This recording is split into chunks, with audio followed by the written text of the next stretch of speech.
from yoga. Yes. Did you like that? I haven't done that one yet. It's challenging. Because it is exceedingly hot. I just suggest you have a lot to drink in terms of water the night before. Don't have too much alcohol the night before, which was my mistake the night before we did that as well. So. Shall we start? Yeah, absolutely. But yes, go and do it. Is the mic on? I assume so. Wait.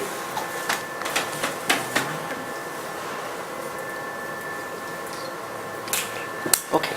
Put on? Yeah. Excellent. Alright, we can start first. We can start? We'll do the recording for you. Okay, no problems at all. That sounds fine.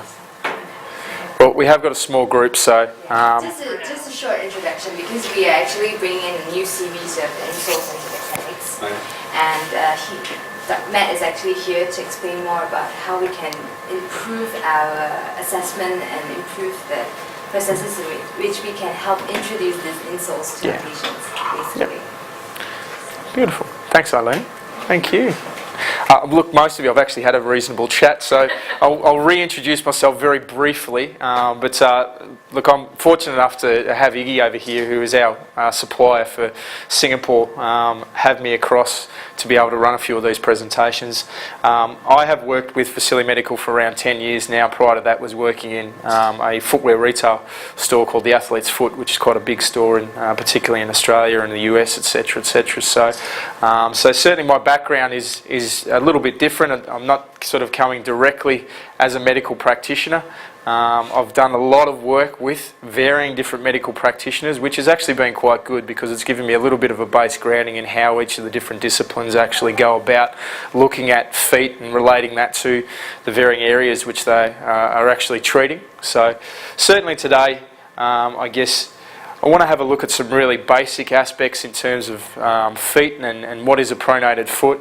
Obviously the key really with this is working out whether an orthotic device might be a suitable option for some of your patients that you're dealing with. I think it can certainly provide some benefit, as I was sort of mentioning before, in enhancing the adjustments that you provide, and particularly for people as they go home, giving you something that you can utilise to be able to at least reduce stress through the feet, but also as we go up the closed kinetic chain as such, it'll help out with tracking of the knee. It'll also help out take a little bit of stress off the lower back as well, and certainly should be able to provide you some nice sort of combination with some of the treatments you're providing. So hopefully this will work. It helps if you turn it on. Okay, so this concept, when the foot hits the ground, everything changes, is a concept that's actually been picked up by a few different companies. It was actually a presentation series done about 25 years ago by one of our members of the think tank, a gentleman called Brian Hoke, who is a physical therapist from over in the US. I had the fortune of being able to spend a couple of weeks with. This was a picture of him trying to explain lower limb biomechanics to me, and I think I got a little bit lost in the moment. But essentially, I think it's a really good concept to keep in mind. In terms of thinking about the rest of the body. Obviously from a day-to-day perspective, we spend a lot of time on surfaces that are unnatural, so we have to adjust to those surfaces, and a lot of the time it puts irregular pressure through varying aspects of the lower limb in particular. So today what we're going to be looking at, pronation of the foot. We'll have a look at sort of what it is, what causes it, some basics in that area. The orthotic range, I just want to give you a brief look at a few of the devices that we have in the range that I think might be a useful sort of starting point. I've got some really basic evaluation techniques that can at least help determine whether an orthotic device might be useful. Literally is something that would take maximum of 5 minutes. Absolute maximum of 5 minutes to be able to have a quick look. There's a couple of little measurements that you can take, and it'll give you an idea based on, effectively those evaluations are based on a particular document which is known as the Foot Posture Index, which is an internationally recognised method of being able to assess and evaluate the feet. I've just cut it down a little bit to a few key parts to that particular assessment that I think can give you a nice overall picture without having to go into too much depth. We'll go through fitting the orthotic and also a few other complementary products. So I might just grab my friend Iggy here. You do need to get yourself changed, so we're going to get Iggy because I just want you to be able to have a bit of a look at his feet, and he does give a pretty good representation of what an excessively pronated foot looks like. And he also looks magnificent in shorts, so we like to be able to get him out here so that he can have a look-see. I think everyone can see from here, right? Yeah, if you guys ever want to jump to the front, we can move because we've only got a few. At least if we can see here.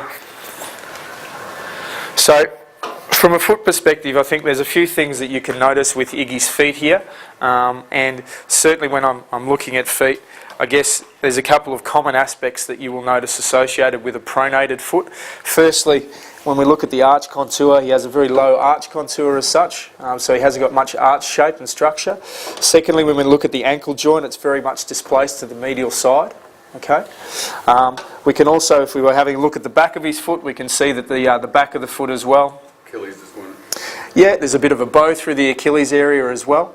And one other thing which is certainly worthwhile having a look at is the first MPJ. Yeah, so the first MPJ in a relaxed position as such is very limited. So he has what's known as functional hallux limitus as such. We haven't got much available range. If we externally rotate the foot and put it back into a neutral starting point, our neutral positioning is a good reference point. The foot is going to move through that position during gait. It's not an absolute as such, but it's a good way to be able to get a starting point. We should see a few things occur. We should see the arch contour improve, the ankle positioning improved, less bowing at the rear foot, and we should also see the ability for the first MPJ to function more effectively. For mine, in terms of important joints of the body, this is one of the most important joints of the body. If it doesn't function effectively, we are going to compensate. We can't bend and come over the top of the foot. We'll either abduct the foot, externally rotate and come off the inside of the big toe, collapse through the second, third and fourth metatarsal as such to be able to propel forward, or totally offload the joint and rotate to the outside. So you may see some patients that come in who have got feet that look like this, but the wear patterns of their shoes, they wear all their shoes out to the outside in the forefoot, which you sit there and go, what's going on there? A lot of the time it's caused by the fact that their big toe actually isn't functioning effectively enough. So pronation essentially is internal tibial rotation, calcaneal eversion, dorsiflexion, and then abduction of the foot in the forefoot. They're the key components. The opposite is true for a supinated foot. Okay? So Iggy's got a classic pronated foot.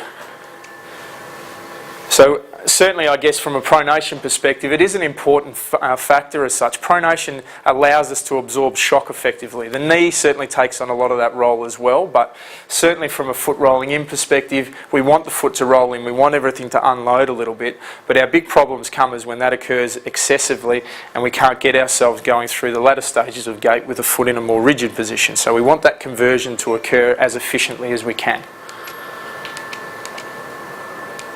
So what causes excess pronation? Probably one of the biggest causes is hard surfaces. So Philip Vasily, who's the guy who developed a lot of this orthotic range, one of his key theories that he's still 3/4 of the way through writing his book, which will be massive at some stage along the line there, is called Nature versus Civilization.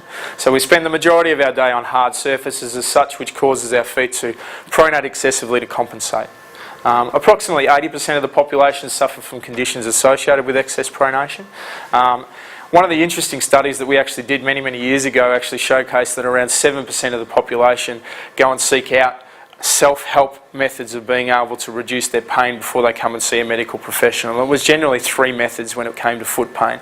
They go and get some pain-killing tablets, they try an off-the-shelf orthotic device or varying other braces before they'd actually end up coming to see either a medical professional of any variety. So a lot of the time from a treatment perspective you've got people who are starting to get into a more chronic phase before they actually come to see you. So it does become more challenging. Might take a little bit more time. And you've got to deal with the psychological aspect of that occurring as well. They've tried and still can't get rid of pain. So you've got a blank canvas to be able to work from a lot of the time with these type of issues. So the types of problems associated with pronation of the foot, obviously it's quite a broad-reaching issue as such. You can link the foot rolling into a lot of different aspects. Obviously heel pain, knee pain as we internally rotate the tibia can create some tracking issues of the knee, and we've done a number of clinical studies that showcase that the products that we have will actually help out with knee pain. Back pain, anterior tilt. So obviously as we roll in excessively as such, it can put extra pressure through the hips and lower back region. Flat feet, bunions, ball of the foot pain, shin pain, tight aching legs. So certainly from a condition perspective, it's something that's worth recognising at least when it comes to treating and having a look-see. So how do we treat the problem? There's varying different methods of being able to treat the issue. If we were talking about heel pain in particular, and I had a couple of questions about heel pain, it's multifaceted. There's very rarely going to be one method of treatment that really helps out every single time. But I think what we have been able to find is orthotic devices and footwear play a really big part. But using manual therapy, and I know for myself, having a long history of foot and lower limb problems, knee, hip and lower back problems as well, manual therapy was just as useful as getting an orthotic device. Combining the two was the best thing that ever happened for me in terms of getting pain relief. Once I got both of those right, it was much easier for me to perform the sporting activities that I prefer to play. So, orthotics and footwear. Footwear, I think, is a really important aspect. It tends to be undervalued. Getting people into the right type of shoes can make a huge difference as such. So it is difficult sometimes to convert people from a particular type of shoe, whether they're working in an environment where they have to wear corporate attire. So we've also taken that into account and developed products even such as one of these I was talking about before, a device which is designed for ladies' high heels. So it accommodates a footwear type that is challenging to fit an orthotic device into. So our orthotics range, look, our orthotic sort of modelling was based on, and probably 25-30 years ago, was actually based on custom orthotic devices. So Philip Vasili started the first Australian orthotic laboratory, which was run through until the late 70s as such, treating thousands and thousands of patients. What he found was that he was making a similar type of device for common conditions, but it took a lot of time and it was very expensive to do that. And a lot of patients would come in, they'd have a problem, but so would their child and so would their husband. And so when you look at the whole family's outlay in terms of dollars and cents, it became a very expensive exercise for some pretty common issues. So the range was developed really based on what he was making on a day-to-day basis. They involve a number of different angles to be able to put the foot in a position that reduces a little bit of excess motion. And I guess from a focal point perspective, we try and address things so that we can stabilise the foot, we can reduce excessive motion, but we don't want to stop the foot from moving. So they have a heel cup which helps to capsulate the calcaneus. We put a 6-degree angle in the rear foot, and the reason we use a 6-degree angle in the rear foot is the general angle that the foot strikes the ground to, which is called tibial verum, lies in and around 4 to 6 degrees. So we want to be able to hold the foot into a position where it's not excessively moving past that position if we can. The arch contour really is only here for comfort. So it doesn't really provide a dramatic support network unless we were going to heat mould the product. Although one of our new devices is actually more targeted to providing support in the midfoot, where we've got someone with laxation through the midfoot. We can control that area a bit more efficiently with this device. It's got a much higher arch contour and a softer top cover, so it allows the foot to progress over, maintain better contact to the arch, but it's a lot softer in terms of the feel. Very comfortable product. Multi-densities as well. We actually initially started with 3 densities in the device. We had a low density, a middle density and a high density, which we could target to weight versus activity versus tolerance. So we have 50 kilo and under for our low density, 50 to 80 for the middle density and 80 plus for the high density of device. A lot of our new product range has been built on a standard density, but building in different technologies and materials to be able to offload pressure more effectively and enhance the way that the whole product functions. So there's a lot of different styles. Obviously 3/4 length options versus full length options provide you fitting solutions. So if you've got a shoe that you can't remove an inner sole out of, the 3/4 length option fits into the majority of shoes. If you have shoes that are lower profile, we actually have slimline devices as well, so this will fit into a high heel or a wedged type of a shoe a bit more effectively, but we've also found those to be exceptionally useful in shoes such as the ones that I have on here, where I don't have enough space to be able to fit one of the standard devices into. So we have to be sort of mindful of those aspects as well. From a pricing perspective, they're relatively cost effective as well. As far as the charge price, we generally suggest around the $120 to $150 price point. What are we going to do? The prices will be set around, it's going to be around $100. Is it? Yeah. Okay. Yeah. Clinically tested as well. So as I said before, we've got a whole heap of research papers. You can certainly just use our website, but I'll actually have via Riggy, we'll get across to yourself, and you can spread to the group, Eileen, is all of our clinical studies that you can have a look-see at. So we've got a lot of different areas. We've actually even done case studies using this that showcase that it improves comfort, and it was published in the British Medical Journal, which is kind of funky as well. So there is a lot of research driven behind those, and even our orthotic flip-flops, we've actually now had a paper done which showcases the fact that they reduce internal tibial rotation and excess pronation. So we can draw a link to those as well. On top of the standard range, we also have a signature series. Our signature series of products has been developed in conjunction with a number of key practitioners worldwide. At the moment, we are actually just sourcing a chiropractor. We want to add a chiropractor into our think tank sort of series as such. So I'm not sure who they've been discussing with, but at the moment I know it's definitely one of the higher priorities in terms of adding to this range of individuals as such. But I guess when we look at these individuals, if you Google any of these individuals and look at sort of the background history, a lot of them have done a litany of peer review papers. Howard Dannenberg is an example, who's a podiatrist. His area of expertise is first MPJ function. He does a lot of mobilisation and manipulation adjustment of the lower limb. So he's someone that's very hands-on with the way he goes about treatment, but also utilises a device, and we've developed a device which is this one here that has the ability to be able to enhance the way that the first MPJ functions. You can remove either a distal or proximal plug based on positioning of the joint itself, and it facilitates a path of least resistance for the first metatarsal shaft to plantar flex. So by doing that, we can actually close compact the midfoot and offload the rear foot a lot quicker. So it gets someone through the mid portion and toe off phase of gait a lot more effectively and efficiently. So it's a really simplistic concept. It's called a first ray cutout, but effectively with this we have a softer material in the forefoot that allows more flexibility. We also have provided a metatarsal raise to be able to distribute load in the forefoot more effectively, and then, as I said before, you can remove the plugs to be able to enable the foot to function quite well. Okay, it's really, really comfortable product to wear as well. One of my favourites. The McConnell device is the slimline product, so this is designed for high heels. Okay, so fits into high heels, has a silicone back to it. Means that it'll hold into position nicely. We also have a device which I think is probably one of the more relevant products for you, which is our low profile sports insert. It was originally designed for football boots. Trevor Pryor is a podiatrist from the UK that works as a consultative podiatrist for a number of the Premier League clubs, so Chelsea, West Ham, Fulham. I don't know if Fulham is still in the Premier League this year. Can't remember. No longer, not this season, but anyway.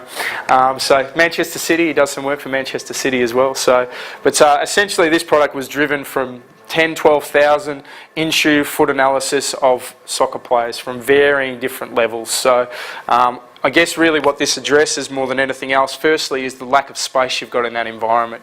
You can't, very rarely can you, actually get something like these here into a standard football boot. So with this toe to heel, we have a light heel raise, we have a 4mm heel raise and a 3-degree angle in the rear foot. So elevate the heel and also provide the rear foot posting. So essentially by doing that, it is still going to change the rear foot pressure distribution in a similar way to the standard devices, but just without taking out as much space.